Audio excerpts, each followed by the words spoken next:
seorang AI itu sebenarnya nggak cuma maintaining atau build relationship nih sama klien, tapi seorang AI itu juga punya sebenarnya tugas tanggung jawab sales di beberapa company. Karena basically tuh seorang AI itu harus mudah, bukan pintar ya, tapi mudah berkomunikasi, memperluas koneksi sih gitu. Kurang lebih itu sebenarnya adalah benefit yang tanpa kita sadari kita dapatkan gitu sebagai seorang AI.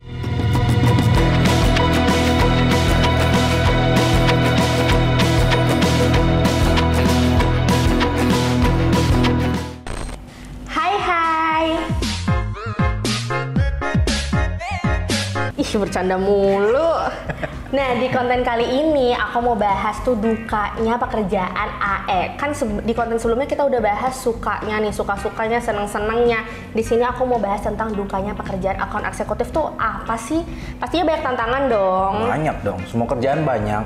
Nah, banyak tantangannya. Nangis. belum mulai nih padahal. Belum loh.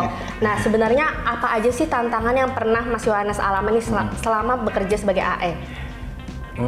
Jadi AI itu tantangannya sebenarnya dua sih, datangnya dari dua sumber gitu, bisa dari eksternal, bisa dari internal gitu. Nah, eksternal dalam hal ini kan adalah klien gitu kan. Nah, biasanya itu klien itu bisa datang dengan timeline yang mepet, deadline yang mepet gitu. Nah, tapi kita tuh sebagai agency gitu biasanya itu gimana sih caranya supaya bisa tetap deliver sesuai dengan standar yang ada di kita, juga sesuai dengan standar apa yang ada di klien gitu. Nah, itu tuh biasanya emang sih klien kan biasanya kalau udah dekat sama deadline pasti kan push-nya itu lumayan supaya bisa deliver sangat cepat gitu kan ya, karena mungkin mereka juga udah di push dari manajemennya mereka sendiri gitu kan. Nah, itu sih paling tugasnya AE itu gimana supaya bisa istilahnya nenangin kliennya lah gitu, supaya tetap bisa deliver, supaya projectnya tetap bisa berjalan lancar. Nah, selain itu kita juga punya problem di internal nih. Biasanya kan karena internal itu udah punya deadline yang banyak, udah ngerjain project yang banyak dari berbagai brand misalnya. Nah, tugasnya kita itu tuh ngegawangin mereka nih, gimana supaya mereka tetap bisa deliver sesuai dengan skala prioritas yang udah ditetapin di awal gitu. Jadi semua project dari berbagai macam brand yang ada di kita tuh tetap bisa ke handle dan ke deliver, mudah-mudahan tetap dan sesuai dengan waktu dan schedule yang udah ada. Oke, berarti tantangan paling dasarnya itu sebenarnya di komunikasinya ini ya Mas ya? Benar. Gimana cara mendelivernya?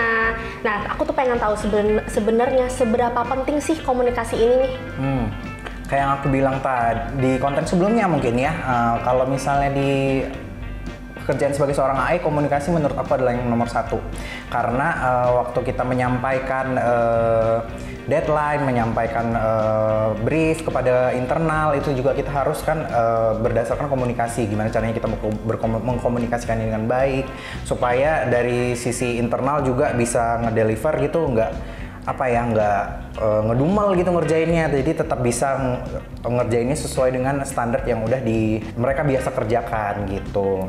Oke, kan memang membutuhkan komunikasi yang baik nih. Cuman pastinya kan adanya perbedaan pendapat nih antara klien sama tim internal. Nah, gimana tuh caranya Mas Yohanes menghadapi itu? Biasanya sih gini, kalau misalnya biasa sih namanya kan dua kepala, kita nggak bisa nyatuin kan gitu kan ya. Mungkin klien punya objektifnya sendiri, internal kita juga mungkin punya nilai-nilai yang sendiri yang dia ingin bawakan gitu. Nah, kalau aku sendiri sih biasanya itu bawain aja itu dua alternatif nih. Misalnya alternatif satu adalah yang sesuai dengan kebutuhannya klien, alternatif kedua itu adalah yang sesuai dengan inisiatif dari timnya kita gitu. Nah, jadi nanti kita jelasin nih ke klien kenapa ada dua, objektifnya apa, kenapa, dan kita akan saranin tuh kenapa kita kasih yang dua ini, apa yang jadi plus point dari situ. Jadi nanti sebenarnya akan jadi bahan pertimbangan juga ke kliennya gitu, mau milih yang mana gitu. Berarti harus pintar negosiasinya juga dong. Benar, kembali lagi negosiasi adalah part of komunikasi. Oke. Nah, yang aku tahu nih tentang AE, udah pasti kayaknya revisi itu udah jadi makanan sehari-hari dong Mas. Benar, pasti. Gimana sih nih caranya Mas Yohanes ini menangani revisi atau permintaan tapi mendadak nih dari klien? Nah, itu gimana tuh? Kalau misalnya permintaan mendadak itu ya pertama itu adalah gimana caranya nenangin klien sih menurut aku, karena biasanya mereka kan udah dapat tekanan dari atas nih bahwa dari manajemen mereka nih harus submit misalnya besok gitu kan. Entah kita itu tugasnya itu sebagai AE gimana nenanginnya, istilahnya kita kasih janji dulu gini, misalnya nih kita coba ke tim internal nih Kak gitu, nanti kita akan coba kerjain sebisa mungkin. Biasanya nih kalau di aku sendiri mungkin latest by end of day kita bisa kasih kabar nih kapan bisa kita deliver ke klien gitu. Jadi sebenarnya lebih ke ngasih memberikan supaya kliennya itu ngerasa oh iya kita nggak ditinggalin gitu loh. Jadi benar-benar ada AE, ada vendor, ada agency, itu benar-benar mereka tuh ditemenin gitu. Jadi benar-benar berasa berfungsi sih gitu pakai jasa dari vendor itu gitu. Oke, tapi kan juga dari tim internal pastinya ada huru-haranya juga dong. Bener. Tiba-tiba ada revisi, terus jadinya kayak aduh harusnya kemarin udah tapi ada lagi nih. Nah, itu cara nyampeinnya gimana tuh ke tim internal? Ya itu sih, kalau aku sih biasanya kalau ke tim internal itu aku selalu tidak langsung menyampaikan bahwa ada revisinya. Biasanya itu aku langsung nanyain dulu nih ke mereka lagi pack di ngerjain apa gitu. Jadi aku bisa tahu nih, oh mereka lagi ngerjain A, B, C, D, E, F, G. Nah kalau misalnya aku udah tahu gitu kan, berarti kan aku udah bisa nih apakah memungkinkan nih untuk diselipkan revisi yang baru ini gitu. Jadi kalau memang misalnya memungkinkan ya aku masukkan ke dalam slot pekerjaannya mereka. Tapi kalau memang misalnya tidak memungkinkan ya kita harus buying time-nya ke klien gitu. Jadi kita nggak ngasih sekedar cuma janji-janji doang, tapi nanti kliennya takutnya jadi marah-marah kan gitu kan. Karena iya, karena ini AE-nya nih cuma janji-janji doang nih gitu kan. Ya itu sih tugasnya, jadi paling supaya dua sisinya tenang. Jadi dari sisi internal secara workload-nya juga bisa kita maintain, dari sisi klien juga sisi deadline-nya juga bisa deliver sesuai dengan kemampuan dari timnya kita gitu. Ternyata komunikasi yang baik itu tuh butuh strategi banget ya. Benar. Nggak cuma untuk mendeliver, ngomong, cuma nyampein doang, nggak cuma sekedar itu doang ya, ternyata kompleks juga ya.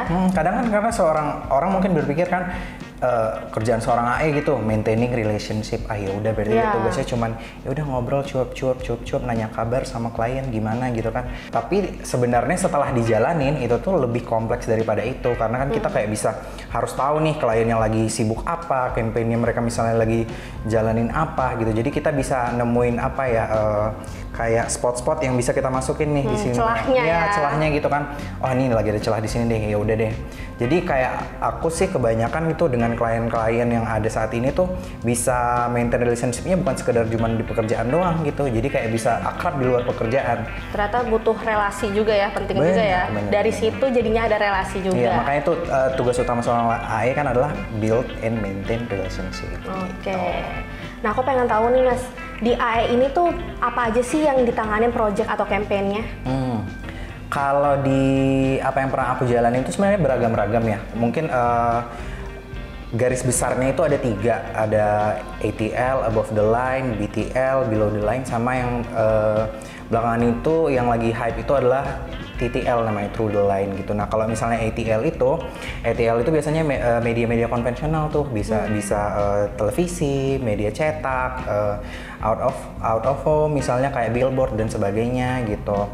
Nah kalau untuk BTL ini biasanya lebih ke activation. Biasanya kan ada brand-brand gitu yang mengadakan event-event activation yang langsung nge-touch ke masyarakat gitu, atau ke target-target yang mereka mau tuju gitu. Nah yang terakhir itu adalah yang through the line. Nah through the line ini yang kebanyakan itu sekarang lagi marak-maraknya sih digital gitu.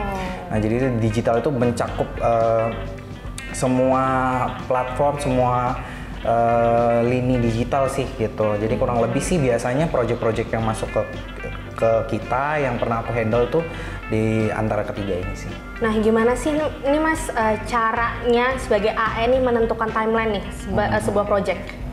Kalau timeline itu biasanya kita bagi 2 ya, mungkin ini kondisinya. Yang pertama itu adalah kondisi saat pitching. Kalau ada kondisi saat pitching itu kan kita memang bertarung sama deadline yang diberikan sama klien. Biasa klien kan kasih brief, itu misalnya deadline-nya seminggu kemudian gitu kan. Nah itu tugasnya AE itu adalah udah set nih timeline-nya di awal gitu. Jadi kayak kita misalnya bikin nih di timeline itu brainstorm pertama kapan, terus nanti internal meetingnya kapan, external meetingnya kapan, sampai nanti udah rehearsal, terus prepare untuk present ke kliennya gitu. Nah itu untuk yang pitching. Nah kalau misalnya untuk day to day-nya, set timeline-nya itu mungkin lebih tergantung apa project yang kita jalanin. Gitu. Kalau misalnya yang kayak tadi ATL gitu, kalau misalnya ATL itu kan biasanya deadline-nya ada yang bisa panjang, ada yang bisa pendek ya. Jadi tergantung dengan kebutuhannya. Jadi ya kita set aja gitu, bergantung sama kebutuhannya gitu. Nah kalau digital biasanya itu lebih banyak butuhkan approval kan. Jadi kayak bisa day to day approval gitu kan. Nah jadi itu ya paling kita set aja sih sesuai dengan timeline dan schedule yang udah ada di awal ya, supaya bisa deliver sesuai dengan apa yang udah kita set di awal. Oke, tadi Mas Yohanes sudah bilang kan kalau proyeknya kan cukup banyak nih. Nah, pernah nggak sih nge-handle satu atau dua proyek sekaligus nih secara bersamaan? Nah, itu gimana tuh cara ngatur prioritasnya? Kalau 1-2, bahkan bukan cuma 1-2 sih, 5 juga aku pernah. 5 project, 5 brand bersamaan itu pernah. Nah, gimana sih caranya kalau aku pribadi ngatur skala prioritas itu kembali lagi tergantung dari beratnya si project, beratnya si pekerjaannya ini gitu. Jadi kalau misalnya emang terlalu berat ya berarti kan kita butuh waktu lebih panjang gitu kan. Jadi ya itu kembali lagi tugasnya AE adalah ngebayang time ini dari kemampuan internal adalah misalnya seminggu bisanya gitu. Nah, dari situ kita bisa nih set ke project-project yang lebih kecil. Project-project yang lebih kecil misalnya bisa ke 2 hari, 3 hari gitu. Tergantung juga dari workload yang udah ada di internal sama tingkat kesulitan dari project tersebut sih. Nah, gimana sih cara account eksekutif ini memastikan kalau kliennya tuh puas sama hasil outputnya ini nih? Mungkin ada 2 cara sih. Kalau misalnya itu biasanya ada yang beberapa company menerapkan sistem kayak kuesioner gitu, kuesioner kepuasan gitu kan, bahwa apa aja proyek-proyek yang dikerjakan, jasa-jasa yang sudah diberikan, biasanya itu ada yang dalam bentuk kuesioner atau bisa juga dalam bentuk tanya jawab langsung gitu. Nah dari situ tuh biasanya pembuktiannya adalah gimana kan gitu kan, gimana nih pembuktian kepuasannya klien gitu kan. Biasanya sih kalau misalnya klien emang benar-benar puas sama layanan kita, biasanya itu mereka akan berikan project-project lain kepada kita. Jadi kayak membuka pintu-pintu opportunity sih buat kedepannya gitu. Jadi bisa ada project-project baru yang masuk sama kita yang sebelumnya mungkin di-handle sama company atau perusahaan lain, itu bisa tiba-tiba datang ke kita karena kepuasan dia pernah bekerja sama dengan kita sebelumnya. Nah Mas, aku mau nanya nih, sebagai AE ini tuh pekerjaan ini tuh menjunjung tinggi work-life balance gak sih? Menjunjung tinggi gitu ya. Menjunjung tinggi gitu. Sebenarnya sih menjunjung tinggi atau tidaknya gitu. Kayak jadi kemar velocity ya gitu ya. Sebenarnya menjunjung tinggi work-life balance-nya itu sih bergantung pada si AE-nya sendiri sih gitu. Gimana caranya supaya kita bisa ngatur boundaries nih sama kliennya. Jadi kan kadang kan mungkin karena padatnya deadline itu kadang misalnya bisa aja nih dihubungin di luar jam kerja, misalnya lebih awal, lebih pagi gitu, atau misalnya lebih malam gitu kan. Nah, karena aku pernah punya pengalaman gitu. Gimana tuh Mas? Subuh gitu ya kan. Boleh kasih tahu gimana? Iya, karena kan ya waktu tuh ada pengalaman lagi, memang deadline-nya lagi padat gitu. Ada yang pernah pengalaman aku ditelepon jam 1 malam, ada yang pernah pengalaman ditelepon jam 5 pagi gitu kan. Nah, tapi di situ tuh aku ya udah kayak ini kan bukan jam kerja gitu kan. Nah, tapi nanti saat udah mulai jam kerjanya lagi, misalnya di besoknya atau di paginya gitu, misalnya jam 8 nih atau jam 9, ya udah baru mulai balas kliennya. Jadi biar kliennya itu tahu, ya paling kita jelasin gitu kan. Maaf ya Mbak, misalnya maaf ya Mbak, Mas, kan tadi saya udah waktunya istirahat gitu. Jadi tetap dikasih penjelasan sama kliennya biar dianya tetap mengerti. Dan dianya nggak ngerasa ditinggalin sih gitu. Oke.